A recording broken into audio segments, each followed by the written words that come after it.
Good morning, ladies and gentlemen.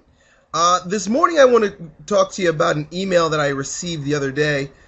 Mike and I have been swamped with emails from you guys and from lots of people about our Lean Hybrid Muscle video coaching program and book.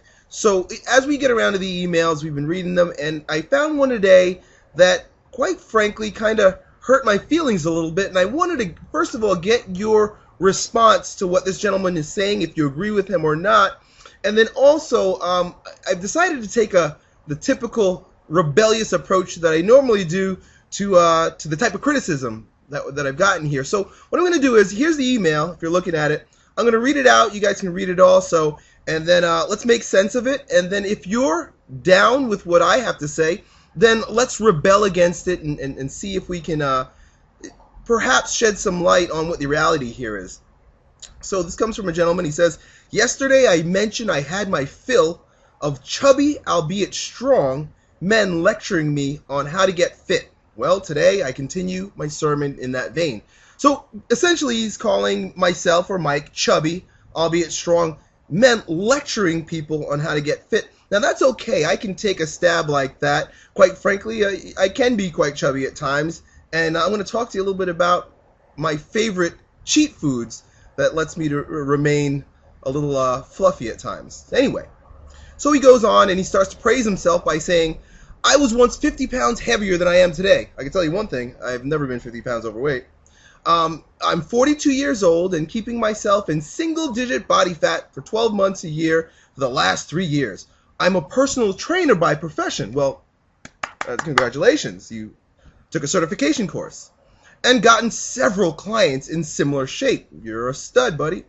Besides the fact that the much ballyhooed new method is no different from the ones that we might see, say, on America's Biggest Loser, and you notice how it's not just the Biggest Loser, it's America's Biggest Loser, the personal testimonies on display in this video evidence the typical American celebration of mediocrity. Now, I know that the majority of the people watching this are Americans. I don't know about you, but the celebration of mediocrity is not something that I enjoy even reading. Even the word coming out of my mouth upsets me, but I'm going to let you guys air out on that in just a moment. All the people featured in the video would be considered fat men by European standards, or even the standards of a few generations past. Look, now, this is where I really start getting upset, and quite frankly, I'm holding myself back right now. Attack me, that's fine, and I'll let you attack me in a couple of minutes. I put myself out there to be attacked. Attack America. Look, it gets tougher and tougher for me to be able to stomach this, but I could remove myself somewhat by having you attack an entire nation, because quite frankly, we can take care of ourselves. But to attack the men that have worked very hard in my classes for months and years at a time to achieve the results that they have, outside of being fanatical about their diets, really gets my friggin' blood boiling, to the point where I wanted to pick up my computer and smash it and come find you and do a similar act. But you know, I'm trying to be a nice guy here. So you congratulate the men, thanks, dude, who lost the weight and are starting to make some headway towards fitness. But their flabby, naked torsos are not an inspiration for those of us who have a standard of fitness that incorporates to the classical Greek statue template. You know, I can't even go on with this email. So this may or may not upset you. It pisses me off quite a bit, but I'm going to say this, that yes, I may be a chubby, albeit strong man, lecturing people on how to get fit. And one of the things that allows me to maintain that status is the fact that I diet really hard several days of the week, but I also take cheat days. And you know, beyond the fact that I've heard that scientifically, and recognize that I'm not lecturing now, I'm telling you what I've heard scientifically, is that it's a good idea to take cheat days.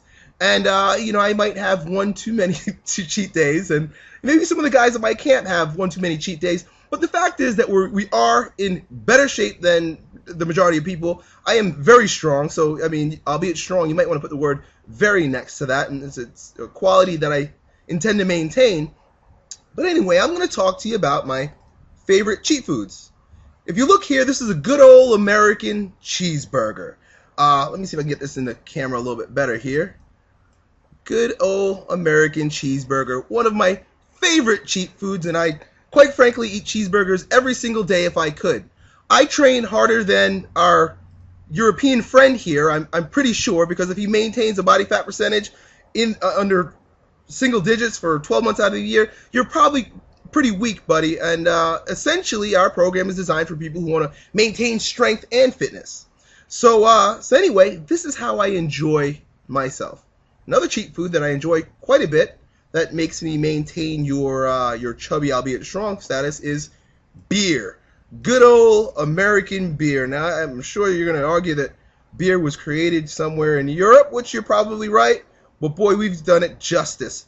So there you have it. Now, I'm asking you guys who are watching this video to let me know if you agree with our friend here, the James, with regard to maintaining a chiseled body and the fact that Americans are mediocre and that we're celebrating flabby naked torsos and everybody should have single digits at 42 years old, and you being 50 pounds heavier, all the BS that he's written there. But if you're of that mindset, I want to know. If you think he's full of crap and you want to rebel, this is how I'm going to ask you to rebel. Let's not attack this gentleman if you're with me. Let's talk about our favorite cheat foods. Let's talk about the things that Americans love, like cheeseburgers and beer. And I can guarantee you I've got a ton of Australian friends on here, and you're going to definitely put the cheers up on that. So I want to hear from you, whoever you are.